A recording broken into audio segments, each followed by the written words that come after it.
G'day YouTube people. Today I want to talk to you about gathering feedback on new bike infrastructure.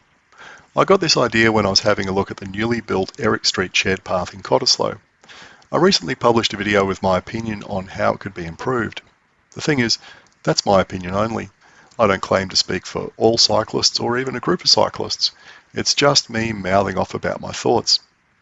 Back in August and September 2020, a small group of us from Baybug rode all of the newly constructed pop-up cycleways within the city of Sydney, and we recorded our thoughts and published them.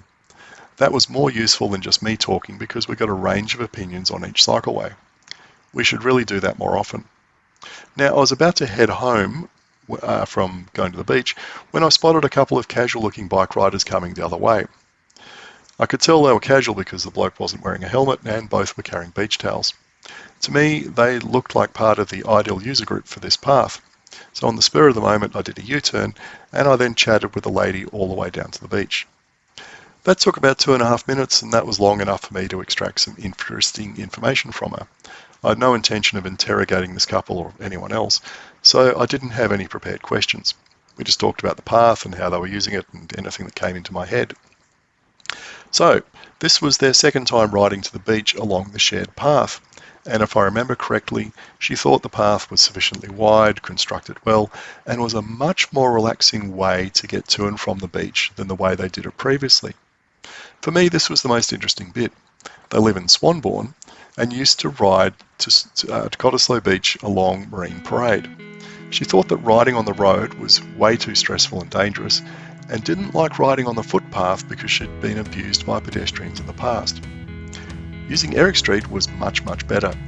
They could ride from their home to the principal shared path using quiet back streets, and then follow the principal shared path along the railway line, hop off at Eric Street, and that meant they would do most of the journey door to door, away from vehicles, and on a path that was wide enough to accommodate both pedestrians and cyclists.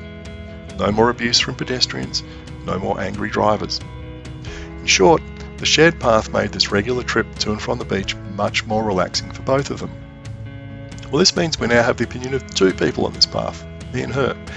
What we need, though, is to get feedback from lots more people on whether the shared path is any good or not for people travelling to and from the beach. Now, the lazy way would just be to go online and set up a questionnaire on SurveyMonkey and try and get people to fill it in. Personally, I think a much better way would be to set up a marquee somewhere near the beach, such as the top of the car park, and ask cyclists and pedestrians to stop and have a chat.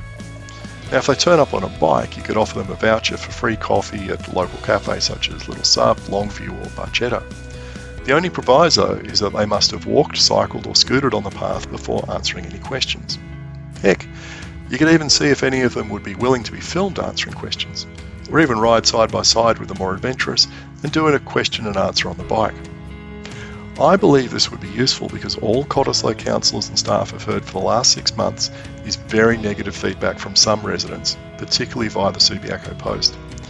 It's all been very one-sided, and we couldn't respond effectively because we didn't have a completed path that we could ride on and use to provide evidence that some of their claims were maybe a little bit over the top. Well, who could set up such a survey? Well, for me, the obvious candidates are Westcycle and the town of Cottesloe. In particular, within the town of Cottesloe, the Active Transport Working Group.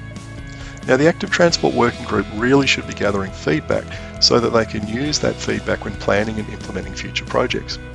And Westcycle could publicise the results to other councils across the state. I'm sure every council attracts a lot of flack when they build bike infrastructure, and I reckon it would be helpful to point out to them that a lot of the criticism is unwarranted and plain nutty, and most of it actually vanishes once the path is complete. What we don't want is for people to only remember the horrible stuff that was thrown around during the planning and construction phases. That needs to be balanced out now by positive feedback from people who decide to use the path because it provides a safer or more convenient alternative. Well, that's my 2 cents on the matter. What do you think?